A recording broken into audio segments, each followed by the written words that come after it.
இந்த ஒதுக்கீடுக்காக பாட்டாளி மக்கள் கட்சி நிறைய இழந்திருக்குது. ஒரு காலகட்டத்தில் மிக பெரும் ஒரு போராட்டத்தை முன்னெடுத்து அதனாலேயே அந்த உள் அவங்க பாட்டாளி மக்கள் கட்சிக்கு அந்த வன்னியர் சமூகத்துக்குன்னு ஒரு ஒதுக்கீடு, அதுலேயும் பிறகு துரோகம் நடந்ததாக ஒரு பேச்சு. இப்போ 10.5% உள் ஒதுக்கீடு அதிமுக அரசில் கொடுத்தது. இதில் இப்பொழுதும் துரோகம் நடந்து கொண்டிருப்பதாக ஒரு குற்றச்சாட்டு.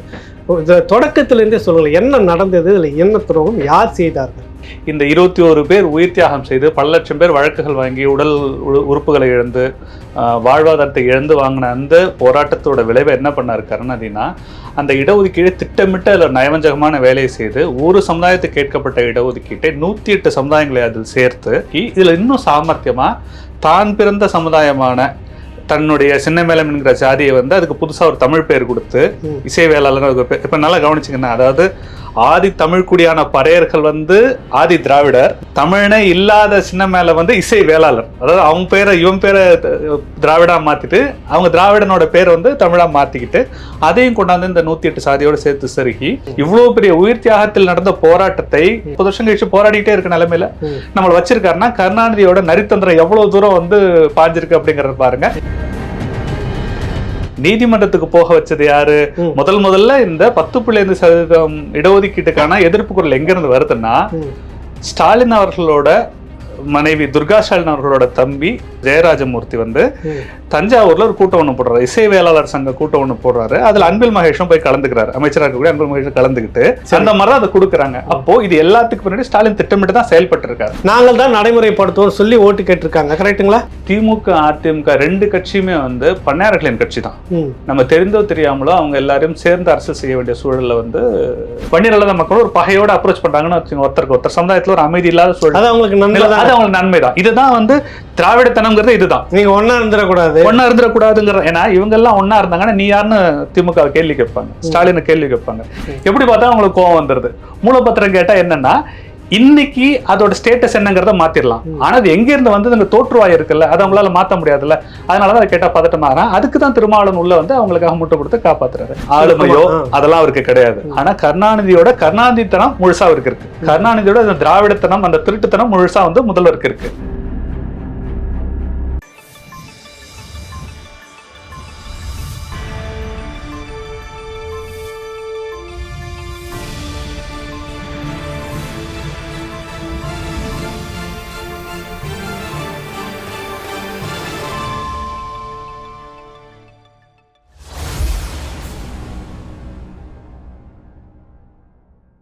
ராவணா பார்வையாளர்கள், தமிழ் உறவுகள் மற்றும் ராவணா நல விரும்பிகளுக்கு வணக்கம். முதல் முறையாக பாட்டாளி மக்கள் கட்சியினுடைய செய்தி தொடர்பாளர் சகோதரர் சூரிய பிரகாஷ் அவர்கள் நம்மோடு இருக்கின்றார். வணக்கம் தம்பி.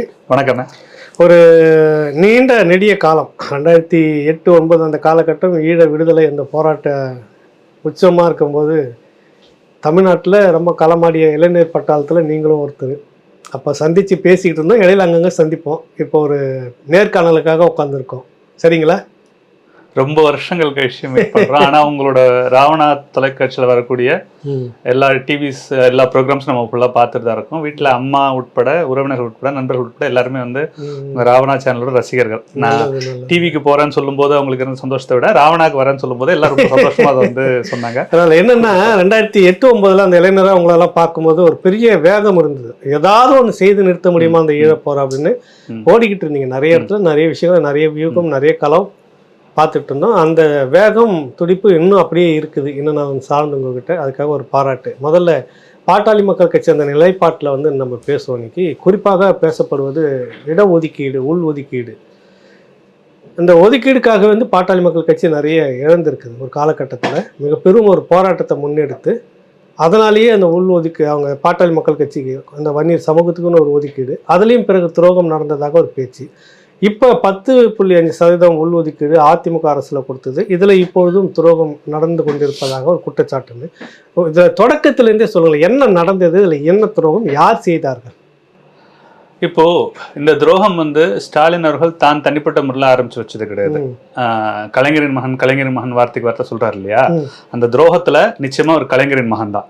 ஏன்னா முதல்ல இந்த எம்பிசி இடஒதுக்கீட்டுக்கான 20% வன்னியர்களுக்கான தனி இடஒதுக்கீடும் பட்டியலின மக்களுக்கான 20+2% இடஒதுக்கீட்டுக்கான போராட்டத்தை வன்னியர் சங்கம் முன்னெடுத்த போது, பாமக உருவாவதற்கு முன்பாக முன்னெடுத்த போது, இந்த 21 பேர் உயிர் தியாகம் செய்து பல லட்சம் பேர் வழக்குகள் வாங்கி உடல் உறுப்புகளை இழந்து வாழ்வாதாரத்தை இழந்து வாங்கின அந்த போராட்டத்தோட விளைவை என்ன பண்ணாரு கருணாநிதினா, அந்த இடஒதுக்கீடு திட்டமிட்ட அதில் நயவஞ்சகமான வேலையை செய்து ஒரு சமுதாயத்துக்கு கேட்கப்பட்ட இடஒதுக்கீட்டை 108 சமுதாயங்களை அதில் சேர்த்து இந்த 108 சமுதாயங்களை சேர்த்து ஒரு இடஒதுக்கீடுன்னு ஒன்று சொல்லி ஒரு தர்ம சங்கடமான நிலையை உருவாக்கி இதில் இன்னும் சாமர்த்தியமா தான் பிறந்த சமுதாயமான தன்னுடைய சின்ன மேலம் என்கிற ஜாதியை அதுக்கு புதுசா ஒரு தமிழ் பேர் கொடுத்து இசை வேளாளர் இப்ப நல்லா கவனிச்சிங்கன்னா, அதாவது ஆதி தமிழ் குடியான பறையர்கள் ஆதி திராவிடர், தமிழனே இல்லாத சின்ன மேல இசை வேளாளர். அதாவது அவங்க பேரை இவன் பேரை திராவிடா மாத்திட்டு அவங்க திராவிடனோட பேர் தமிழா மாத்திக்கிட்டு அதையும் கொண்டாந்து இந்த 108 சாதியோட சேர்த்து செருகி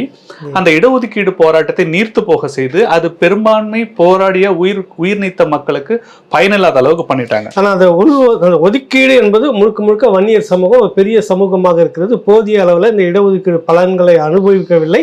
தனியா எங்களுக்கு பிடிச்சு கொடுத்துருங்க, நாங்கள் ஒரு பெரும் தொகுதியாக இருக்கிறதா கேட்ட போராட்டம் கரெக்டுங்களா? ஆமா. ஏன் அது 108 சாதி உள்ள நுழைஞ்சது? அது கருணாநிதியோட அது நரித்தந்திரம் திருட்டுத்தனம் அப்படிலாம் சொல்லலாம். அதெல்லாம் விட இன்னும் நல்லா விவரிக்கக்கூடிய வார்த்தை கருணாநிதித்தனம். இந்த கருணாநிதித்தனத்தோட விளைவு நம்ம இதில் தான் பார்க்கணும். எப்படின்னா, இப்போ இவ்வளவு கட்டுமையா போராடுற இன்னும் ஃபியர்ஸா இருக்கிற வெறிகொண்டு போராடக்கூடிய ஒரு சமுதாயம் போலீஸை வச்சு தாக்குறாங்க. இவங்க கட்சிக்காரர்களே அதே நாளில் முப்பெரு விழா நடத்தி இங்கே அறிவாலயத்திலும் திரும்ப போகிற கூட்டத்தை வச்சு அந்த வன்னியர் சங்க போராட்டத்தை போராளிகளை தாக்குறாங்க. பட்டியல் சமூக மக்களுக்கும் வன்னியர்களுக்கும் கலவரத்தை திட்டமிட்டு உண்டாக்கி இந்த போராட்டத்தை ஒடுக்க பார்க்குறாங்க. எல்லாமும் செஞ்சு நடக்காத அந்த உங்களால் அந்த வன்முறையை அடக்க முடியாமல் மக்கள் மேலே மேலே போராடிட்டு இருந்தாங்களே தவிர பின்வாங்க தயாரா இல்லைங்க போது, அப்போ அந்த மக்கள் தொடர்ந்தும் போராடுவாங்கும் போது என்னன்னா, அந்த மக்களை அடக்குவது ஒரு வாய்ப்பு கிடையாது. மக்களை காவல்துறையை பயன்படுத்தி ஃபோர்ஸ் யூஸ் பண்ணி இவங்களை கண்ட்ரோல் பண்ண முடியாதுன்னு ஒரு தெளிவு வந்த பிறகு அங்கதான் தன்னோட நரித்தந்திரத்தை அவர் பயன்படுத்துறாரு. என்னன்னா, இந்த மக்களோட சேர்த்து 108 ஜாதிகளுக்கு சேர்த்து இடஒதுக்கீடு கொடுக்கும்போது பொதுவாகவே பல்லுயிர் பகுத்துண்டு வாழ்தல் அப்படிங்கிற ஒரு கருத்தோட வாழக்கூடிய வடதமிழ்நாட்டு மக்கள், அது வன்னியர்களும் சரி பறையர்களும் சரி, யாரோடையும் ஒரு விஷயத்த பகிர்ந்துக்கிறதுக்கு அவங்க எந்த காலத்துலயும் தயங்குறதே கிடையாது. அதனாலதான் எந்த கட்சி, இயக்கம், தொழில், கடை, சினிமா, நடிகர் யார் வந்தாலும் வடதமிழ்நாட்டில் வந்தா முதல்ல கூடாரம் போடுறாங்க. ஏன்னா இந்த மக்கள் அவங்க வரவேற்றுக்கிறாங்க. தன்னோட உறவினரே போய் அவன்கிட்ட ஒரு பிரச்சனை பண்ணா கூட எங்கேருந்தோ பழைக்க வந்திருக்கான், ஏன் அவன்கிட்ட போய் பிரச்சனை பண்றான்னு சொல்லி அந்த பிரச்சனையை தவிர்த்து அவனை வாழ விடுறது யாருன்னா வடதமிழகத்து மக்கள் தான். ஏன்னா இவ்வளவு பேர் இப்போ தென் தமிழகத்துல வாழ்ந்துட முடியாது. ஆனா தென் தமிழகத்தை சேர்ந்தவர்கள் வடதமிழகத்துல வாழ முடியுதுன்னா இந்த மக்களோட இயல்பு பலரோடையும் பகிர்ந்துக்கிறது. அப்போ 108 சாதிக்கு சேர்ந்து ஒரு இடஒதுக்கீடு கொடுக்கும்போது இவர்களுக்கு ஒரு அதிர்ச்சி, என்னடா நம்ம 20% கேட்ட அப்படி கொடுத்துட்டாங்களே அப்படிங்கிற. அப்ப என்னன்னா, சரி எல்லாருக்குமான இடஒதுக்கீடு அது நமக்கும் ஒரு பலன் வரும். தூத்துக்குடியிலயோ கன்னியாகுமரியில திருநெல்வேலியில அவங்க ஒரு பலன் எடுத்துக்கிறாங்கன்னா வட மாவட்டங்களாவது நமக்கான பலன் நமக்கு கிடைக்கும் அப்படிங்கிற அடிப்படையில இவங்க அந்த ஒரு சமரசத்தோடு தான் அதை ஏத்துக்கிறாங்க. கருணாநிதி சொல்லும் போது சொன்னாரு, ஒரு கனி கொடுத்திருக்கிறேன் சுவைத்து பாருங்கள் அப்படின்னாரு. ஐயா அந்த கனி பழுக்கவில்லை, அது அழுகிய கனியாக இருக்கிறது அப்படின்னு அப்பவே ஐயா ராமதாஸ் அப்பவே சொன்னாங்க. அப்பவே அதோட அதாவது இடஒதுக்கீடு கூட கருணாநிதிக்கு நன்றின்ற வார்த்தையை சொல்லும் போதுமே இது ஒரு நல்ல கனியாக எங்களுக்கு கொடுக்கப்படவில்லை, இது ஒரு அழுகிய கனியாக எங்களுக்கு கொடுக்கப்பட்டிருக்கிறது அப்படிங்கறத அப்பவே சொன்னாங்க. இந்த அடுத்த 10-20 ஆண்டுகள் பார்க்கும்போது தொடர்ச்சியாக வன்னியர்களுக்கு கொஞ்சோண்டு கிடைச்ச இடஒதுக்கீடு நம்ம இந்த மக்கள் தொகைக்கு ஏற்ப அது கிடைக்கல. பாமகவோட மருத்துவர் ஐயாவோட கோரிக்கை, நீண்ட நாள் கோரிக்கையும் கொள்கையுமே என்னன்னா, எல்லா மக்களுக்குமே அவங்கவுங்களோட இடஒதுக்கீடு அவங்கவுங்களோட மக்கள் தொகைக்கு ஏற்ப கொடுக்கப்படணும் அப்படிங்கறதான் ஐயாவோட கொள்கை. அந்த கொள்கையின் அடிப்படையில பார்த்தா அதுதான் சமூக நீதியும் கூட. அந்த சமூக நீதியின் அடிப்படையில் இந்த மக்களுக்கு இடஒதுக்கீடு கொடுக்கப்படவில்லை அப்படிங்கும் போது என்ன பண்றாங்க, தனி இடஒதுக்கீடு கொடுங்க அப்படின்னு கேட்கறாங்க. தனி இடஒதுக்கீடு அப்படிங்கிறது ஏற்கனவே அம்பாசங்கர் கமிஷன்ல இருந்து ஜனார்தன கமிஷன் பல கமிஷன்களோட எண்ணிக்கை எனிமரேஷன் டேட்டா எனிமரேஷன் அடிப்படையில மொத்தமா இருக்கக்கூடிய எம்பிசி சமுதாயத்துல வன்னியர்கள் எவ்வளவு இருக்காங்கிற அடிப்படையை பார்த்து 10.5% உங்களுக்கு இருக்காங்க அப்படிங்கிற ஒரு அக்ரிமெண்ட்டுக்கு அதிமுகவோட தேர்தல் உடன்படிக்கையாவே அதை கொண்டு அது ஒரு முன் கோரிக்கையாக வைத்து 10.5 இடஒதுக்கீடு அவங்க கொடுக்குறாங்க. இப்போ அதிமுக அரசு கொடுக்குறாங்க. அதுவும் தேர்தலுக்கு முன்பாக பேச்சுவார்த்தை நடத்தி இணைக்கப்பட்ட அந்த மாரல் கோட் ஆஃப் கான்டக்ட் வரதுக்கு ஒரு நாள் முன்னாடி அது அந்த இடஒதுக்கீட்டை கொடுக்குறாங்க. கொடுக்கப்பட்ட பிறகு அந்த கொடுக்கப்பட்ட அடுத்த நாளே ஸ்டாலின் அவர்கள் பேசிட்டு இருக்காரு கூட்டங்கள்ல. காஞ்சிபுரத்துல பேசக்கூடிய கூட்டத்துல அவர் என்ன சொல்றாரு, இந்த இடஒதுக்கீடு அதிமுக தாக்கல் செய்திருக்கலாம், கொண்டு வந்திருக்கலாம் சட்டமன்றத்துல, ஆனா அதை நடைமுறைப்படுத்த போறது நாம தான் திமுக அரசு நடைமுறைப்படுத்த போகுது அப்படின்னு சொல்றாரு. சொல்லிட்டு அது சொன்னபடியே வந்து ஒரு எக்ஸிகியூட்டிவ் ஆர்டர் ஒன்று இஷ்யூ பண்றாங்க. அவங்க வந்து அதாவது எல்லாம் ஆட்சிக்கு வந்த பை ப்ராசஸ், அது எதுவும் ஸ்டாப் பண்ண முடியாது. கருணாநிதி போட்ட கையெழுத்துமே ஏற்கனவே வந்து பல லெவல்ல எக்ஸிகியூட்டிவ் லெவல்ல மூவ் பண்ணப்பட்ட ஆர்டர் தான் அவரும் கையெழுத்து போடுறாரு. இல்லாத ஒன்று அவர் வந்து கிளப்பி கொடுக்கல. சொல்ல போனா அந்த இடஒதுக்கீடை கொடுத்ததுங்கிறத விட கெடுத்ததுதான் கருணாநிதியோட வேலை அதிகம். கொடுக்கல அந்த இடஒதுக்கீடு, எம்பிசி இடஒதுக்கீடு கருணாநிதி கொடுக்கல, கெடுத்தாரு. இவ்வளவு பெரிய உயிர் தியாகத்தில் நடந்த போராட்டத்தை அதை வந்து நீர்த்து போக செய்து அந்த மக்களுக்கு பயன் இல்லாம இன்னைக்கு 25 வருஷம் கழிச்சு நம்ம போராடிக்கிட்டே 30 வருஷம் கழிச்சு போராடிக்கிட்டே இருக்க நிலைமையில நம்மள வச்சிருக்காருன்னா கருணாநிதியோட நரித்தந்திரம் எவ்வளவு தூரம் வந்து பாஞ்சிருக்கு அப்படிங்கறது பாருங்க. இது பாயறது மட்டும் இல்ல, வெள்ளக்காரங்க வந்து மவுண்ட் பேட்டன் எப்படி ஒரு வேலையை செஞ்சாரு. மவுண்ட் பேட்டன் பிரபு இந்தியாவுக்கு ஒரு சுதந்திரம் கொடுக்கும் போது ஒருமித்த இந்தியாவை கொடுத்திருந்தா எப்படி அடிச்சு பிடிச்சு செட்டில் ஆகி ஒரு பாட்டுக்கு வந்துருவாங்கிறது இல்லாம இந்தியாவுக்கு எல்லா பக்கமும் எதிரிகள் உருவாகிற மாதிரி இந்தியாவே துண்டாடி எல்லா பக்கமும் கொடுத்துட்டு இப்ப இந்தியா நிம்மதியே இல்லாத ஒரு சூழலை இந்தியாவுக்கு உருவாக்கியிருக்காங்க. ஒன்றுபட்ட இந்தியான்னு இன்னைக்கு இல்லல்ல. இதே மாதிரிதான் இந்த எம்பிசி சமுதாயங்கள், தமிழ் சமுதாயங்களை தொடர்ந்து அடிச்சுக்கணுங்கிற மாதிரியான ஒரு திட்டத்தை இவங்க வந்து உருவாக்கி வச்சிருக்காங்க. இவங்களோட பிளானே இதுதான். உள்ஒதுக்கீடுல நீங்க இருக்கிற ஒரு துண்டு ரொட்டியை கொடுத்து 4 பேர்ட்ட கொடுத்து 4 பேருமா அடிச்சுக்குங்க அப்படிங்கிற அளவுக்கு இவங்க திட்டமிட்டு ஒரு வேலையை செஞ்சிருக்காங்க. இந்த வேலையை செய்யக்கூடிய இவங்க இப்ப என்ன ஆகுது, கருணாநிதி பண்ண இந்த வேலையினால இன்னை வரைக்கும் இந்த பிரச்சனை நீளும் போது 10% இடஒதுக்கீடு நம்ம கேட்கிறோம். அதிமுக அதை கொடுக்கணும், ஒதுக்கீடு தனியா வந்து வன்னியர் சமூகத்துக்கு கொடுத்துருக்காங்க. அது கேட்டு வாங்குறோம். அதுக்காக வந்து 21 தேர்தலில் பல கட்டத்துல வந்து பேச்சுவார்த்தைகள் நடத்தி பல எம்எல்ஏ சீட்டுகளை விட்டு கொடுத்து பாமக தொடர் அழுத்தத்தினால ஒரு அரசாங்கத்துல ஒரு நடவடிக்கை வாங்குறாங்க, ஒரு இடஒதுக்கீடை வாங்குறாங்க. வாங்கின பிறகு ஆட்சிக்கு வந்த திமுக அரசு இதை வந்து எப்படி நீர்த்து போக செய்யலான்னு அவங்களோட, என்னை பொறுத்த வரைக்கும் அவங்களோட அஜெண்டால ஒரு பகுதியாக தான் என்ன பண்றாங்க. நேற்று முதல்வர் பேசும்போது சட்டமன்றத்தில் சொல்றாரு, இந்த 10% இடஒதுக்கீடு நாங்கள் கொடுத்தோம், ஆனா இதை வந்து உச்சநீதிமன்றம் வழக்கு போட்டு எடுத்துட்டு போயிட்டாங்க. உச்சநீதிமன்றம் தடை. முதலமைச்சர் சட்டமன்றத்தில் நேற்று பேசுறது நீங்க கேட்டிருப்பீங்க. நாங்கள் நல்ல எண்ணத்தோட செய்யறதுல இருந்துட்டு இருந்தோம், உச்சநீதிமன்றத்துக்கு வழக்கு போட்டு இருப்போம், நாங்க என்ன செய்ய முடியும், கையேறு நிலையில நாங்க இருக்கிறோம், செய்ய முடியல என்ற தவிப்பு அப்படின்றத அவர் வெளிப்படுத்துறாரு. அது உண்மைதானே. அது நம்ம இது அவர் செய்யணுன்ற எண்ணத்தோட இருக்கிறாரு. நீதிமன்றத்துக்கு போயிடுச்சு என்றப்ப அதை நடத்த முடியாது இல்ல. நீதிமன்றத்துக்கு போக வச்சது யாருங்கிறதா முதல் கேள்வி. யாரு நீதிமன்றத்துக்கு போக வச்சது யாரு? முதல்ல இந்த 10% இடஒதுக்கீட்டுக்கான எதிர்ப்பு குரல் எங்க இருந்து வருதுன்னா, ஸ்டாலின் அவர்களோட மனைவி துர்கா ஸ்டாலின் அவர்களோட தம்பி ஜெயராஜமூர்த்தி என்கிற மருத்துவர் ஜெயராஜமூர்த்தி வந்து தஞ்சாவூர்ல ஒரு கூட்டம் ஒண்ணு போடுறாரு, இசைவேளாளர் சங்க கூட்டம் ஒண்ணு போடுறாரு. அதுல அன்பில் மகேஷும் போய் கலந்துக்கிறாரு. அமைச்சராக இருக்கக்கூடிய அன்பில் மகேஷும் கலந்துக்கிட்டு அந்த கூட்டத்துல முதல்ல ஜெயராஜமூர்த்தி வந்து இந்த 10% ஒரு ஜாதிக்கு மட்டும் 10.5 கொடுத்துட்டீங்கன்னா எம்பிசி 20% மித்தி இருக்க 107 110 சாதிகளும் வந்து மிச்சம் 9.5% பகிர்ந்துக்கணுமான்னு சொல்லி ஒரு பொய்யான பிரச்சாரத்தை கிளப்புறாரு. இதன் ஊடாக அவர்கள் ஒரு கூட்டத்தை திரட்டி பல்வேறு சமுதாயத்தை சேர்ந்த லெட்டர்பாடி இயக்கங்களை திரட்டி இவர் தான் வந்து வழக்கை வந்து முன்ன கொண்டு போறாரு.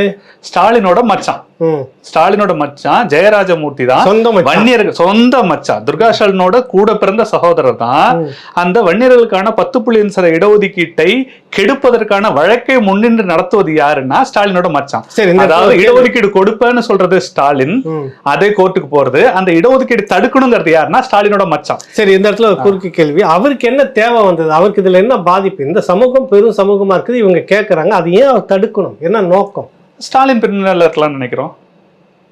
ஸ்டாலின் பின்னால இருக்க முடியும். அதாவது ஸ்டாலினா ஒரு மச்சான சண்டையில இருக்காங்க, மாமன் மச்சான் பிரச்சனைல இருக்காங்கன்னா அப்படிலாம் கிடையாது. 2 பேரும் நல்ல பேசிக்கிற டேர்ம்ஸ்ல தான் இருக்காங்க. இன்னும் சொல்ல போனா ராஜமூர்த்தி அவர்கள் விஹெச்எஸ் வாலண்டரி ஹெல்த் சர்வீசஸ்ல வந்து ஒரு உயர்மட்ட ஒரு ஊழியராக இருக்கக்கூடியவரை வந்து டிஎம்எஸ் என்று சொல்லக்கூடிய டைரக்டரேட் ஆஃப் மெடிக்கல் சர்வீசஸோட இயக்குனராக, தமிழ்நாடு மருத்துவ சேவை இயக்குநரகத்தோட இயக்குனரா வந்து ஸ்டாலின் அவர்கள் வந்து அவங்களோட கவர்மெண்ட் அப்பாயிண்ட் பண்ணுது. அப்போ அந்த வழக்கை நடத்தியவருக்கு, அந்த வழக்கை நடத்தி வன்னியர்களுக்கு இடஒதுக்கீடு கெடுத்தவருக்கு ஒரு சன்மானம் மாதிரி தமிழ்நாடு மருத்துவ சேவை இயக்குநரகத்தோட இயக்குனர் பதவி வந்து ஸ்டாலின் அரசு கொடுக்குது. அதாவது வன்னியர் மக்களுக்கான இடஒதுக்கீடை தடுத்ததற்காக இந்த பதவி சன்மானம் மாதிரி தான் நம்ம அதை புரிஞ்சுக்க வேண்டியிருக்கு. அந்த மாதிரி அதை கொடுக்குறாங்க. அப்போ இது எல்லாத்துக்கும் பின்னாடி ஸ்டாலின் திட்டமிட்டு தான் செயல்பட்டு இருக்காரு. எதுக்குன்னா சுப்ரீம் கோர்ட் கொடுத்த ஆர்டர்ல வந்து சுப்ரீம் கோர்ட் தெளிவாவே சொல்றது என்னன்னா, இந்த இந்த இந்த மாநில அரசு வந்து இடஒதுக்கீடு கொடுப்பதற்கான எல்லா உரிமையும் இருக்கு அப்படிங்கிற சுப்ரீம் கோர்ட் திரும்ப திரும்ப சொல்றாங்க. 341வது சட்டப்பிரிவு 342A இதன் அடிப்படையில எந்தெந்த சமுதாயத்துக்கு என்னென்ன இடஒதுக்கீடு கொடுக்கலாங்கிறது மாநில அரசுக்கு இருக்குது. 102வது சட்ட திருத்தம் கான்ஸ்டிடியூஷனல் அமெண்ட்மெண்ட் வந்து எந்தெந்த community socially and educationally backward classes அப்படிங்கிற பிரிவினை செய்வதற்கு மாநில அரசுக்கு அதிகாரம் இல்லைன்னு 2018 வந்த 102வது அமெண்ட்மெண்ட் வந்து சொல்லுது. ஆனா 105வது அமெண்ட்மெண்ட் அதை ரிவர்ட் பண்ணது மாநில அரசுக்கு அதிகாரம் இருக்குன்னு சொல்லுது. ஆனா இது ரெண்டுமே பிரச்சனையே இல்ல அப்படின்னு சுப்ரீம் கோர்ட் சொல்லுது. ஏன்னா 105வது 2வது அமெண்ட்மெண்ட் ரெண்டுமே பேசுறது SEBC socially and educationally backward classes அப்படிங்கிற குடியரசுத் தலைவரோட அதர் ஓபிசிஸோட பட்டியல். அது அந்த பட்டியல்ல யாரை சேர்க்கலாம் நீக்கலாங்கிற பேச்சுவார்த்தை தான் இது. அந்த பட்டியல் பிரசிடென்ட்டோட SEBC லிஸ்டே ரெடி ஆகல. அதனால இது ரெண்டுத்திலயும் இந்த தமிழ்நாடு அரசு வன்னியர்களுக்கு இடஒதுக்கீடு கொடுக்கறது இந்த பட்டியலே தொட போறதில்ல. ஏன்னா ஒரு பட்டியலே தயாரில்லை. அதனால இடஒதுக்கீடு கொடுக்கலாம் தப்பு இல்லைன்னு சொல்லி சுப்ரீம் கோர்ட் சொல்லுது. சுப்ரீம் கோர்ட் சொல்றது என்ன சொல்றாங்கன்னா ஆர்டிகல் 15/4 16/4 இது உட்பட இந்திரா சாஹ்னி வழக்கில் கொடுத்த தீர்ப்பை மேற்கோள் காட்டி ஒரு குறிப்பிட்ட ஒரு தொகுதிக்குள்ள இருக்கக்கூடிய சமுதாயங்கள் ஒரு MBCயோ BCயோ SCயோ STயோ அந்த ஒரு தொகுப்புக்குள்ள இருக்கக்கூடிய மக்களுக்கு உள்ளார அந்த தொகுப்போட இடஒதுக்கீட்டை கூட்டாம குறைக்காம அவங்களுக்குள்ளார பிரிச்சு கொடுக்கறதுக்கு மாநில அரசுக்கு முழு அதிகாரம் இருக்கிறது. ஒரு சமுதாயத்தை MBCல நீ போய் BCல உட்காரு, நீ BCல நீ போய் SCல உட்காருன்னு சொல்றதுக்கு தான் மாநில அரசுக்கு அதிகாரம் கிடையாது. ஆனா ஒரு BC உள்ளார இருக்கிற 10 சமுதாயத்துக்கு அந்த மொத்த BCயோட 20ஓ 30ஓ அந்த சதவீதத்தை அவர்களுக்கு பிரித்து வழங்குவதற்கு அதுல மாநில அரசுக்கு எந்த பிரச்சனையும் கிடையாது. அவங்களுக்கு முழு அதிகாரம் இருக்கு. இதுல சுப்ரீம் கோர்ட் சொன்ன ஒரே அப்செக்ஷன் என்னன்னா ஜனார்தன் கமிஷன் அந்த கமிஷனோட மெம்பர்ஸ் வந்து இதெல்லாம் ஆன்டிக்வேட்டட் டேட்டா ரொம்ப பழமையான தகவலா இருக்கு, என்னால எடுத்து ரொம்ப வருஷங்கள் ஆச்சு, வீடு வீடா டோர் டு டோர் ப்ராப்பரான ஒரு சர்வே எடுக்கல, அந்த டேட்டா வச்சு இதை கொடுக்க கூடாதுன்னு மெம்பர்ஸ் அப்செக்ஷன் பண்ணாங்க. அதே மீறி ஜனார்தன் கமிஷனோட ரிப்போர்ட் பாஸ் ஆகி அந்த ரிப்போர்ட்டை நீங்க பேசிஸா வச்சு ஒரு இடஒதுக்கீடு கொடுத்திருக்கீங்க. இது antiquated data, state can collect latest data and pertinent data and provide reservation அப்படின்னு சுப்ரீம் கோர்ட் சொல்லுது. மாநில அரசு இன்னைக்கு தேவையான இன்னைக்கு பொருத்தமான நிகழ்கால தரவுகளை திரட்டி இந்த இடஒதுக்கீடு கொடுக்கலாம் அப்படின்னு சுப்ரீம் கோர்ட் வந்து கிளாரிஃபை பண்ணுது. அப்போ மாநில அரசை செய்ய சொல்லி சுப்ரீம் கோர்ட் சொல்லுது. அதை இவங்க எப்படி கொண்டு போறாங்கன்னா மாநில அரசை செய்யக்கூடாதுன்னு சுப்ரீம் கோர்ட் சொன்னதா இவங்க கொண்டு போறாங்க. அல்ல ஏன் அந்த முரண்பாடு, ஏன் அப்படி இவங்க சொல்லணும்? என்னத்துக்கு மாத்திரம் உங்களுக்கு தேவைன்னா உங்களுக்கு நல்லது செய்யணும் தான் அறிவிக்கிறாங்க. கடந்த தேர்தலின் போது இதான் வாக்குறுதி. அதிமுக அரசு சொல்லிவிட்டாலும் கூட நாங்கள் தான் நடைமுறைப்படுத்துவோம் சொல்லி ஓட்டு கேட்டிருக்காங்க. கரெக்டுங்களா? இது நடைமுறை எப்படி புரிஞ்சுக்கணும்னா திமுக அதிமுக ரெண்டு கட்சியுமே வந்து பண்ணையார்களின் கட்சி தான். நம்ம தெரிந்தோ தெரியாமலோ அவங்க எல்லாரும் சேர்ந்து அரசியல் செய்ய வேண்டிய சூழல்ல வந்து தமிழ் சாதிகளோட கட்சிகள் எல்லாருமே இருக்காங்க. தமிழ் தேசியம் பேசக்கூடிய கட்சிகள் எல்லாருமே அந்த மாதிரி நிலைமையில தான் இருக்காங்க. ரெண்டு பேருக்குமே வன்னியர்களுக்கு செய்யணும் அப்படின்னா பட்டியலின மக்களுக்கு செய்யணும்னா அவங்களுக்கு எந்த வித ஆர்வமும் கிடையாது. அப்படி வந்து வன்னியர்களுக்கு செய்யணும்னு நினைச்சிருந்தா அதிமுகவுக்கு நம்ம இடவங்கள்லாம் விட்டு கொடுத்து கடைசி நேரம் வரைக்கும் அவங்களை ப்ரெஷர் பண்ணி அந்த இடஒதுக்கீட்டை வாங்கணும்னு அவசியமே கிடையாது. பல கோடி வன்னியர்கள் அதிமுகவும் வாக்களிக்கிறாங்க. அவங்களே முன் வந்து முன்னாடியே அதை கொடுத்துருக்கலாம். அவங்க ஆட்சி காலத்துக்குள்ளாரே அதை வந்து திறம்பட நடத்தி கூட இருக்க முடியும். செய்து அவங்க அதுக்கு கொடுக்கறதுல அவங்களுக்கு விருப்பம் கிடையாது, திமுகவுக்கும் விருப்பம் கிடையாது. அந்த வகையில திமுகவுக்கு சொல்லப்போனா இன்னும் ஒரு கட்டமா மேல போய் கொடுக்க கூடாதுங்கிற அஜெண்டா வந்து திமுகவுக்கு இருக்கு. அப்படி இருக்கும்போது அவங்க எப்படி அந்த இடஒதுக்கீட்டை கொடுப்பாங்க? அதை தடுக்கணுங்கிறது அவங்களோட திட்டமாவே இருக்கு. அதனாலதான் இந்த சுப்ரீம் கோர்ட் சொல்லக்கூடிய கலெக்ஷன் ஆஃப் ஸ்டாட்டிஸ்டிக்ஸ் அல்லது எனிமரேஷன் ஆஃப் டேட்டா அப்படிங்கிறது வந்து வீடு வீடா கதவை தட்டி டேட்டா எடுக்கிற வேலையே கிடையாது.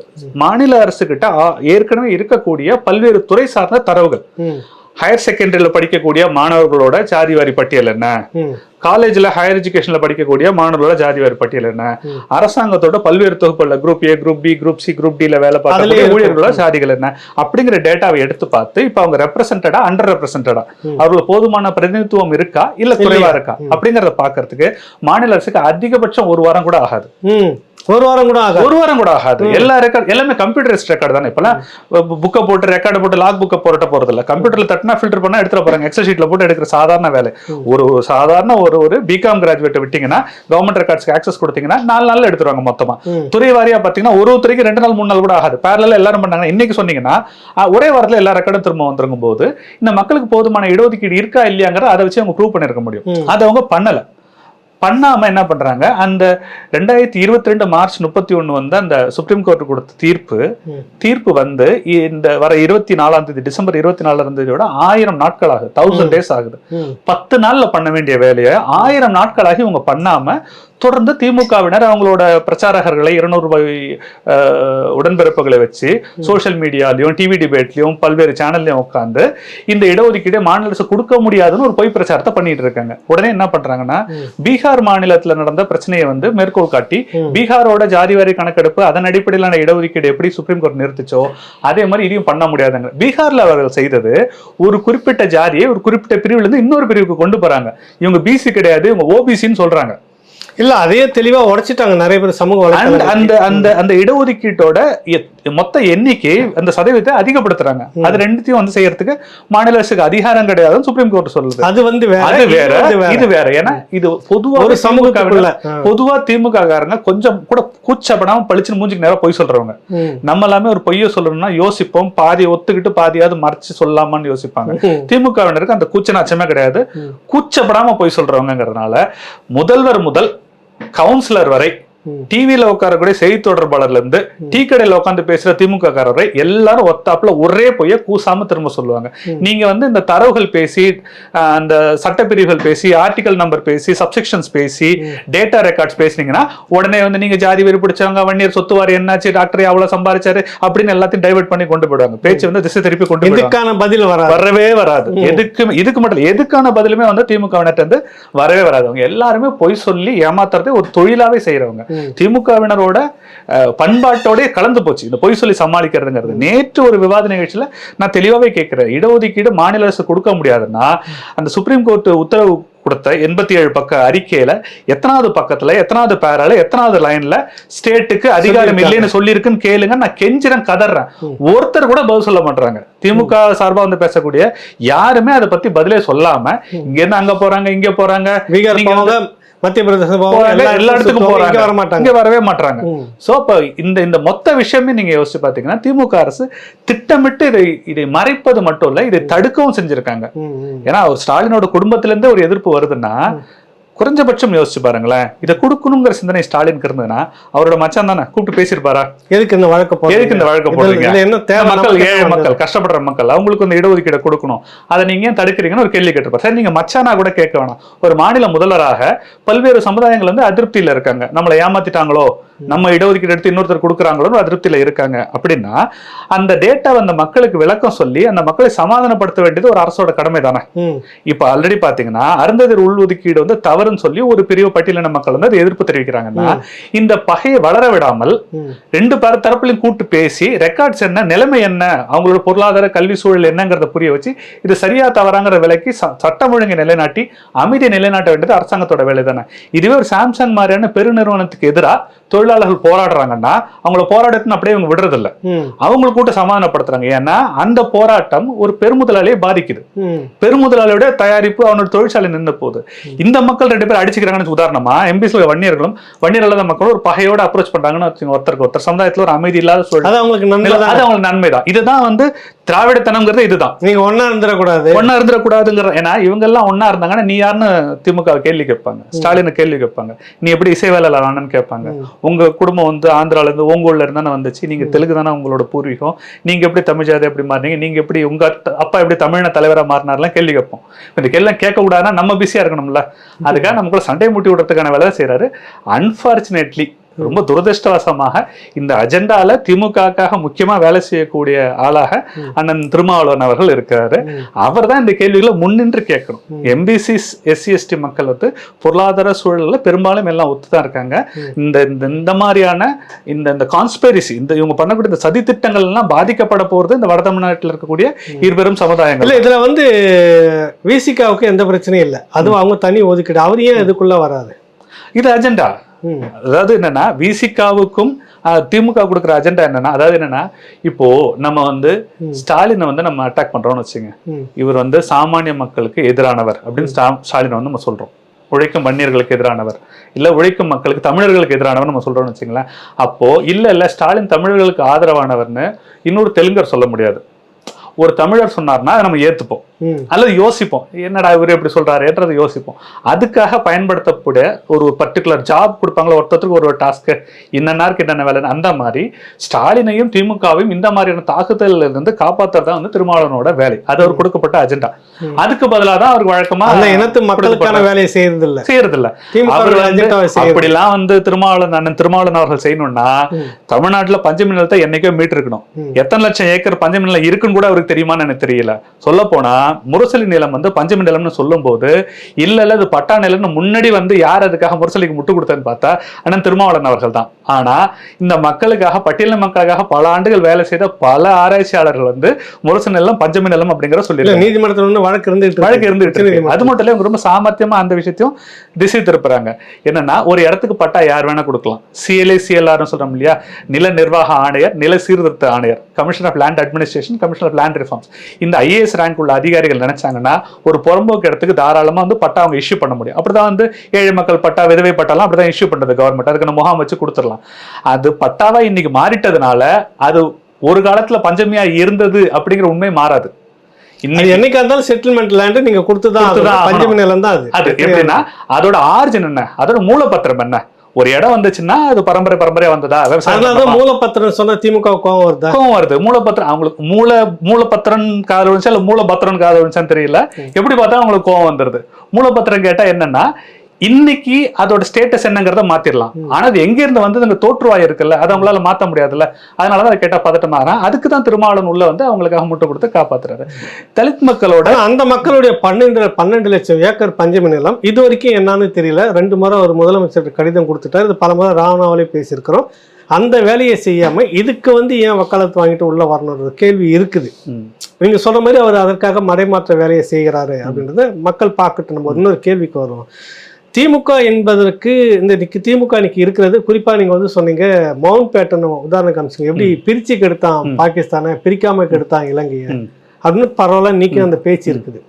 பிரிச்சு கெடுத்தாங்க பாகிஸ்தானை, பிரிக்காம கெடுத்தது வந்து அங்கேயும் பிரிச்சு இருக்கணும், அங்க பிரிக்காம விட்டு 2 இனமும் இருக்குது அப்படின்னு இன்னைக்குன்னு சொல்லிட்டு இருப்பாங்க. அந்த மவுண்ட் பேட்டன் தனம்னு சொல்லிட்டு கருணாநிதி அவர்களுக்கு புது பெயரை வச்சிருந்தீங்க.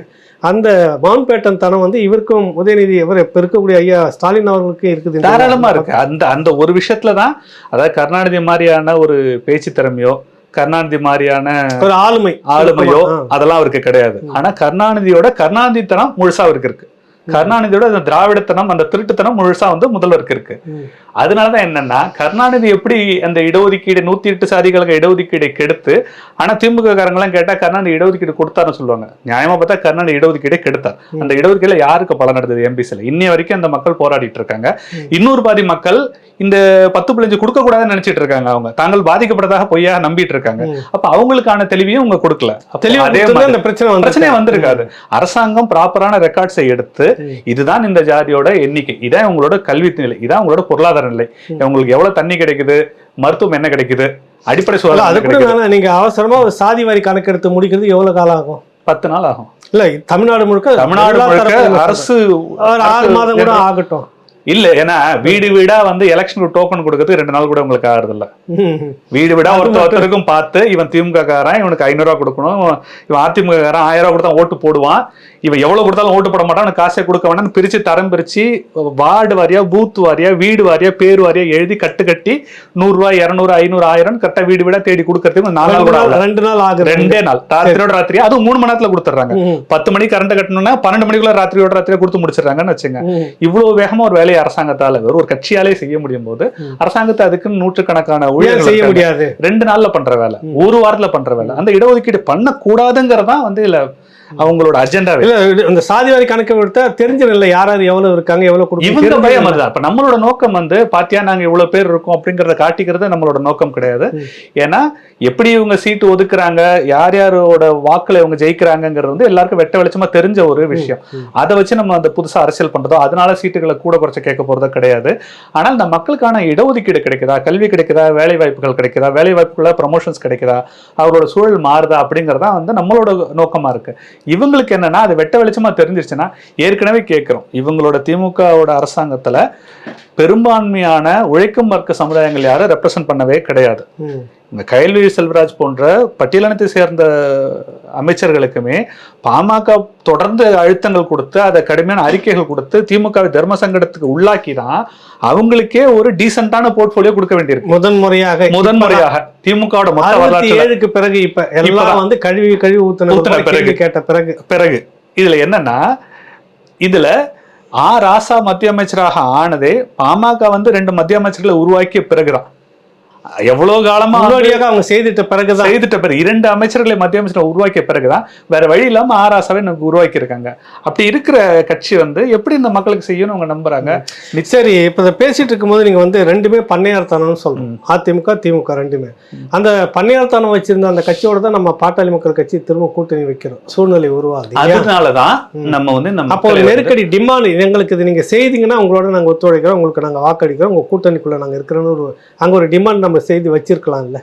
இந்த இடத்துல தான் என்னன்னா, ஒரு தனி மனிதன் அவன் வந்து மாற்றத்தை உணர்ந்து தெரிந்துக்கிறதுக்கோ கற்றுக்கிறதுக்கோ ஒரு நாளாகிற மாதிரி ஒரு சமுதாயமா நம்ம வந்து புற சூழல்களையும் புற காரணிகளையும் புரிஞ்சுக்கிட்டு முன்னேறது அதுக்கான அடாப்ட் ஆகிறதுக்கு டைம் எடுக்கும். ஒரு லாங்கர் ஸ்கேல் ஆஃப் ஹிஸ்டரி வரலாற்றோட பெரிய ஸ்கேல்ல பார்த்தோம்னா 1 வருடத்திலயோ 10 வருடத்திலயோ 5 வருடத்திலயோ நடக்கிற உளவியல் மாற்றங்கள்லாம் வராது. அதனாலதான் இதே மாதிரி தனக்கு எதிராக தன்னுடைய எதிரி யார், தனக்கு யார் துரோகம் செய்யறாங்க, யாரெல்லாம் கூட்டு சேர்ந்து தன்னை இந்த சூழலே வச்சிருக்காங்கிறத புரிஞ்சுக்க முடியாததோட பேர் தான் பேக்வர்ட்னஸ். பிற்படுத்தப்பட்ட அப்படிங்கிற வார்த்தையோட அர்த்தம் என்னன்னா, அவங்க பின்னாடி உட்காந்துருக்காங்கன்னோ அவங்களை திட்டமாயிரம் சொத்துக்கெல்லாம் எழுதி வாங்கிட்டு அப்படிங்கிற ஒரு மிகப்பெரிய வலைப்பின்னல் நடந்து ஒரு பல தலைமுறைகளாக பல லட்சம் பேர் சேர்ந்து பல கோடி பேர் சேர்ந்து இவங்க திட்டமிட்டு கீழே வச்சிருக்காங்க அப்படிங்கறதான் பிற்படுத்தப்பட்ட அப்படிங்கிற வார்த்தைக்கு பேக்வர்ட்னஸ்ங்கிறத விளக்கமே அதுதான். அதனால இந்த மக்கள் வந்து இன்னைக்குமே திமுகவுக்கு முக்கியமான வாக்காளர்களா வன்னியர்கள் இருக்காங்க. ஏன்னா திமுக வந்து எம்ஜிஆரோட வளர்ச்சிக்கு பிறகும் பல்வேறு காலகட்டங்கள்லயும் மொத்தமா வாஷ் அவுட் ஆகிற நிலைமையில திமுக கணிசமான வாக்குகள் வாங்கி ஒரு கட்சியா உயிரோட இருக்கிறதுக்கு காரணம் அதுல ஒரு இடத்துல திருத்தம்னா திமுக அன்னைக்கு இந்த அளவுக்கு இருக்குது வன்னியருடைய ஓட்டுன்றது இல்லை. கோவிந்தசாமின்னு சொல்லிட்டு அண்ணாவுக்கு இணையாக பேசப்பட்ட மிக பெரும் ஆளுமை திமுகவுடைய திராவிட கொள்கையை முதலாக கோவிந்தசாமி படையாச்சி தான் சட்டமன்றத்துல வந்து பேசுறாரு. திமுக வந்து சட்டமன்றத்துக்கு அப்ப போகவே இல்லை. இவர் தான் திராவிட கொள்கையை பேசுகிறார் உள்ளார முதலாக. அவர் தான் அந்த உதயசூரியன் சின்னம் வச்சு கொடுத்தாரு. அந்த கோவிந்தசாமி அண்ணா மறைவுக்கு பிறகு ஒரு பெரிய சிக்கல் வருது. நான் நிறைய மூத்த தலைவர்கிட்ட பேசும்போது இது இருக்க ஒரு பதிவை நான் வச்சிருக்கிறேன். அப்போ வந்து கோவிந்தசாமி கிட்ட தான் வந்து எம்ஜிஆர் வந்து 5 நாள் அடம்பிடிச்சி வேண்டவே வேண்டாம் கருணாநிதி முதலமைச்சர் இருக்கக்கூடாது அப்படின்னு. அப்போ அவர் சொல்றாரு, நீங்க இது இல்லாம இன்னொரு ஆப்ஷன் இருக்குது, அது நம்ம ஆதரிச்சோன்னா அவங்க பெரும் சமூகமாக இருக்கிறாங்க. இவர் வந்து ஒரு ஒடுக்கப்பட்ட சமூகத்தை சேர்ந்தவர், அந்த வலி உணர்ந்த ஒரு நபராக இருக்கிறாருப்பா, இவரை வச்சுக்கிட்டா நம்ம எல்லாத்தையும் செய்யலாம், நம்ம ஆதரிக்கலாம்னு சொல்லிட்டு ஆர்கனைஸ் பண்ணி அன்னை சத்யவாணி முத்து இவங்க எல்லாரும் சேர்ந்து எம்ஜிஆரை சந்திக்க வைத்து அந்த கருணாநிதி அவர்களை முதலமைச்சர் நாற்காலியில் உட்கார வைக்கிறதுக்கு கோவிந்தசாமி படையாச்சி தான் இன்னைக்கு பக்கபலமா இருந்தாரு, உறுதுணையாக இருந்தார். இதுதான் வரலாறு, இதை மாற்ற முடியாது. அப்படி இருக்கும்போது ஏன் இந்த சமூகத்துக்கு தொடர்ச்சியாக இப்படியான துரோகம் இந்த கட்சி செய்கிறது? அவங்களோட பயமே என்னன்னா, இதே மாதிரியான அதிகாரமிக்க இல்ல அதிக பெரும்பான்மையா இருக்கிறாங்க வந்து அதிகாரத்துல உட்காந்துருவாங்க, நமக்கு வழி இல்லாம போடுற அச்சமா இவங்க வந்து தன்னோட அதிகாரத்தை சவால் விட்டுருவாங்கன்னு அவங்களுக்கு ஒரு பயம் இருக்கு. இன்னை வரைக்கும் பாத்தீங்கன்னா இன்னைக்கு தமிழ்நாட்டுல இன்னைக்கு வந்து ஹெல்த் மினிஸ்டர் மா சுப்பிரமணியம் வந்து ரோட்ல காலையில ஜாகிங் போறதுக்காக போறாரு கார்ல மழையில. அந்த ஜாகிங் ட்ரெஸ்ஸோட இறங்கி துப்புரவு பணியாளர்களுக்கு வந்து மழையில வேலை செய்றீங்களான்னு தெரியாம விசாரிச்சு, எல்லாரும் மழையில தான் வேலை செஞ்சுட்டு இருக்காங்க துப்புரவு பணியாளர்கள் புதுசாக விசாரிக்கிற காலங்கத்தால கையில இருந்து ஒரு 500-1000 காசு எடுத்து கொடுத்துட்டு வராத வீடியோ எடுத்து தன்னை பப்ளிசிட்டி பண்ணிக்கிறாரு. இது செய்யக்கூடிய அரசாங்கம் இன்னொரு பக்கம் துப்புரவு பணியாளர்களுக்கு இப்படி கையில போய் 500-1000 காசு கொடுக்குற 2 பேர் கொடுக்குற இந்த அமைச்சர் ஒரு பக்கம், இன்னொரு பக்கம் கொஞ்ச நாளைக்கு முன்னாடி தான் தீபாவளி போனஸ் கேட்டு துப்புரவு பணியாளர்கள் ரோட்ல படுத்து தூங்குனாங்க. இன்னைக்கு 30,000 துப்புரவு பணியாளர்கள் தமிழ்நாடு முழுக்க உயர்கல்வி, மேல்நிலை கல்வி, இடைநிலை கல்வி நிலையங்கள்ல வேலை செய்யக்கூடிய துப்புரவு 30,000 பணியாளர்களுக்கு 1 வருஷமா சம்பளம் கொடுக்கல. அது நிறைய சம்பளம்லாம் கிடையாது, 1000, 2000, 3000 ரூபாய் சம்பளம் தான் அவங்களுக்கு, சொற்ப சம்பளம் தான் கொடுக்குறாங்க. அந்த 30,000 பேருக்கு சம்பளம் கொடுக்கல. இதுதான் இவங்களோட இந்த இரட்டை வேடம். இந்த இரட்டை வேடத்தை மெயின்டைன் இந்த பண்ணிக்கிட்டு பக்கம் காசு கொடுத்துட்டு துப்புரவு பணியாளர்களுக்காக இவ்வளவு இறங்கி இப்படி எல்லாம் நிகழ்ச்சி. அப்ப என்னன்னா உடனே கீழே உடனே இந்த 200 ஊபிஸ் எல்லாம் வந்து ஆஹா அருமை அண்ணா சமூக நீதி காத்த இயக்கம் எந்த ஊபிஸ்ன்னு சொன்னீங்க? 200 ரூபாய். சரி, ரேட்டு கூடிருச்சான்னு தெரியல, இன்னும் அதே வச்சிருக்காங்களான்னு. அந்த ஊபிஸ் எல்லாம் சேர்ந்துட்டு ஆஹா அண்ணா பிரமாதம் அண்ணா திமுக சமூக நீதி கட்சி அப்படின்னு இவங்க எல்லாம் வந்து ஒரு வருஷமா அங்க வந்துட்டு சம்பளம் கொடுக்காம பேச மாட்டாங்க. சம்பளம் கொடுக்கல பேச. இப்ப என்னன்னா இது பேச வேண்டியவங்களை பேச. ஆனா இது யார் இன்னைக்கு பேசியிருக்காங்கன்னா பாட்டாளி மக்கள் கட்சி மருத்துவர் அன்புமணி அவர்கள் இன்னைக்கு அறிக்கை கொடுத்திருக்காங்க. 30,000 தூய்மை பணியாளர்களுக்கு சம்பளம் கொடுக்கல ஒரு வருஷமா, தயவுசெய்து அவங்களுக்கு சம்பளம் கொடுங்க. அவங்க ஏற்கனவே ஏழ்மையா இருக்கக்கூடிய இவங்க எல்லாம் பெரும்பான்மையான மக்கள் வந்து பட்டியலினத்தை சேர்ந்த மக்கள். இவங்க எல்லாம் SC/ST பிரிவில் இருக்கக்கூடிய துப்புரவு பணியாளர்கள் நிறைய இருக்காங்க, பெரும்பான்மை. அந்த மக்களுக்கான சம்பளம் வரலங்கிறதே வந்து பாமக தான் கேட்க வேண்டியிருக்கு. அதை கேட்கக்கூடிய திராணி யார் இருக்குன்னா இந்த உழைக்கும் சர்க்க பெரும்பான்மை சமுதாயங்களுக்கு இருக்கு. இதே மாதிரியான ஒரு சமுதாயத்தோட தலைவராக தான் திருமாவளவன் உருவாகி இருக்க வேண்டும். அன்பார்ச்சுனேட்லி துரதிருஷ்டவசமாக ஒரு மிகப்பெரிய சமுதாயத்தை யானையை கொண்டு போய் கோயில் வாசல் வச்சு பிச்சை எடுக்கிற மாதிரி ஒரு மிகப்பெரிய பலம் வாய்ந்த சமுதாயத்தை வன்னியர்களும் பறையர்களும் மட்டும் சேர்ந்து தமிழ்நாட்டோட தலையத்தை நிர்ணயிக்க முடியும். தமிழ்நாட்டுக்கு யார் முதலமைச்சர் நிர்ணயிக்க முடியும். தங்களுக்கு என்ன இடஒதுக்கீடு வேணுங்கிறத, தங்களுக்கு என்ன தொழிற்சாலை வேணுங்கிறத, கல்வி வேணுங்கிறத, வேலை வேணுங்கிறத, என்ன வளர்ச்சி வேணுங்கிறத அவங்களால நிர்ணயிக்க முடியும். கூடுடாடு கேட்டு வாங்குற அளவுல இந்த சமுதாயம் மிகப்பெரிய எண்ணிக்கையில் இருக்கு. அந்த சமுதாயத்தை கொண்டு திமுக கொண்டு அடக வச்சதுதான் திருமாவளவனோட வேலையா இருக்கிறதுனால இது சவால் விடுற ஒரே ஆளா பாமக மட்டும் தான் உங்களுக்கு இடைஞ்சலா இருக்கு. பாமக மட்டும் எப்படியே ஒழிச்சிட்டோம் அப்படின்னா இவங்களுக்கு கேள்வி கேட்க ஆள் இருக்காது, இவங்க நினைச்சதெல்லாம் பண்ணிக்கிட்டே இருக்கலாம். 24ஆம் தேதி மாவட்டம் முழுக்க வந்து கண்டன போராட்டம், ஆர்ப்பாட்டம். இந்த இடஒதுக்கீடு, உள்ஒதுக்கீடு, இந்த பிரச்சனைக்காக வேண்டியது. அந்த தீர்வு என்னவா இருக்குன்னு நினைக்கிறீங்க? அந்த போராட்டத்தினுடைய நோக்கம் என்னவா இருக்குன்னு நினைக்கிறீங்க? போராட்டத்துடைய நோக்கம் வந்து 1000 நாட்களை தாண்டி சுப்ரீம் கோர்ட் கொடுத்த உத்தரவின் அடிப்படையில 10 நாள்ல செய்யக்கூடிய ஒரு இடஒதுக்கீட்டை மாநில அரசு, திமுக அரசு, ஸ்டாலின் அரசு, சமூக நீதினு சொல்லிட்டு இருக்கக்கூடிய இந்த அரசு திட்டமிட்டு ஒரு மிகப்பெரிய சமூக அநீதியை இந்த மக்களுக்கு இழுத்து கொண்டிருக்கிறது. இந்த கோர்ட்டு தீர்ப்பு வந்து இன்னைக்கு இந்த 24ஆம் தேதி 1000 நாட்கள் ஆக போகுது இல்லையா? இன்னைக்கு இடைப்பட்ட வந்த தேர்தலையுமே வன்னியர்களோட வாக்கை வாங்கி திமுக ஜெயிச்சிட்டு இருந்திருக்கு. பல்வேறு இடங்களில் விக்கிரவாண்டி ஜெயிச்சிருக்கு. ஆனா இந்த மக்களுக்கு தொடர்ந்து துரோகம் செஞ்சுக்கிட்டே இருக்கு. ஆனால் இந்த துரோகத்தை யார் வெளிப்படுத்துவது? இந்த இடஒதுக்கீடு யார் போராடி வாங்குவது? அதுதான் வந்து பாமக வந்து செய்யுது. MBC இடஒதுக்கீடுக்கு எப்படி மிகப்பெரிய போராட்டத்தை நடத்தி உயிர்களை பலி கொடுத்து இந்த இடஒதுக்கீடை வாங்கணுமோ, எப்படி 10.5% இடஒதுக்கீட்டுக்குமே மிகப்பெரிய உள்ள போராட்டங்கள் நடந்தது, ரயில் மறியல் நடந்தது, வழக்குகள் வாங்கினாங்க, மின்சாரம் தாக்கி ஒருத்தர் வந்து கடுமையா உடல்நலம் பாதிக்கப்பட்டார், பல்வேறு பிரச்சனைகளை சந்தித்து வழக்குகளை சந்தித்து 10.5% இடத்தையும் வாங்கணும். அந்த வாங்கின இடஒதுக்கீட்டை, கிடைத்த இடஒதுக்கீட்டை ஸ்டாலின் தனது மைத்தினர் மூலமா திட்டமிட்டு கெடுத்து விட்டார். அப்போ இந்த இடஒதுக்கீட்டை எப்படி திரும்ப மீண்டு வைக்கிறது அப்படிங்கிறதுக்காக இந்த இடஒதுக்கீடு மீட்பதற்கான போராட்டம் இந்த 24ஆம் தேதியான போராட்டமாக இருக்கும். இது ஸ்டாலின் அரசு இது ஒரு நாள் போராட்டம் கிடையாது, தொடர்ச்சியா பல நாட்கள் நடந்திருக்கு. இப்போ இந்த போராட்டம் தொடர்ந்துகிட்டே இருக்கும். ஸ்டாலின் மாநிலம் முழுக்க ஒரு கவன ஈர்ப்பு போராட்டம். ஸ்டாலின் மாதிரி ஆட்கள் புரிஞ்சுக்க வேண்டியது என்னன்னா, ராணுவம் வந்து தாக்கியுமே அடிச்சு கொன்னுமே நாங்கெல்லாம் வந்து இதுக்காக போராட்டத்தை கைவிட்டு பின்னாடி போற ஆட்கள்லாம் கிடையாது. நீங்க வழக்குகள் போடுவீங்கன்னா மிரட்டுவீங்கன்னா அதுக்காக எல்லாம் பின்வாங்குற மக்கள்லாம் நாங்க கிடையாது. இந்த போராட்டம் தொடர்ந்துகிட்டே இருக்கும். நீங்க பண்ணையாரா வந்து ஒரு ஐவரி டவர்ல இருக்கிறதுன்னு சொல்லுவாங்க, சிட்டிங் இன் ஐவரி டவர்னுவாங்க. ஒரு பெரிய மாட மாளிகையோட உச்சியில இருந்துட்டு எல்லாமே அழகா உங்களுக்கு தெரியும். இங்க கலந்த நேரத்துல மக்கள் எவ்வளவு போராடுறாங்கன்னு உங்களுக்கு தெரியாது. வாழ்க்கையே போராட்டமா இருக்கிறவங்களுக்கு போராட்டம் ஒரு பிரச்சனையே கிடையாது. தினம் போராட்டத்துக்கு கூட ரெடியா இருக்குங்க. இந்த 10.5% இடஒதுக்கீட்டை வாங்கிட்டு அடுத்த வேலை அப்படிங்கறது வந்து பாமக ரொம்ப தெளிவாக இருக்கு. மருத்துவர் ஐயாவும் மருத்துவர் அன்புமணி அவர்களும் இந்த இடஒதுக்கீடு வாங்கிட்டு அடுத்த வேலை பார்க்கணுங்கிற ரொம்ப தெளிவா இருக்காங்க. ஸ்டாலின் அரசு கொடுத்தே தீர வேண்டிய ஒரு இடத்துக்கு அவங்க வருவாங்க. நல்லது. நிறைய கருத்துக்களை வந்து பாட்டாளி மக்கள் கட்சி சார்பாக பதிவு செய்திருக்கு. தொடர்ந்து சந்திப்போம். நன்றி, சந்தோஷம். உள்நாடோ வெளிநாடோ எங்கிருந்தாலும் உங்களில் சில பேருக்கும் பல வழக்குகள் இருக்கலாம், கூட சிக்கல் இருக்கலாம், யாரிடம் கேட்பது, எப்படி செய்வது என்ற குழப்பம் இருக்கலாம். உங்களுக்காகவே இந்த நிகழ்ச்சி. சட்டம் என்ன சொல்கிறது? சென்னை உயர்நீதிமன்ற வழக்கறிஞர் முனைவர் ஜி. தியாகராஜன் அவர்கள் பதிலளிக்கிறார். பிரபல ஊடகங்களில் நிகழ்ச்சியை நடத்தியவர். உங்கள் கேள்விகளை அனுப்புங்கள். பதில் வாரந்தோறும் பேசுவோம். உங்கள் ராவணா வலையொலியில்.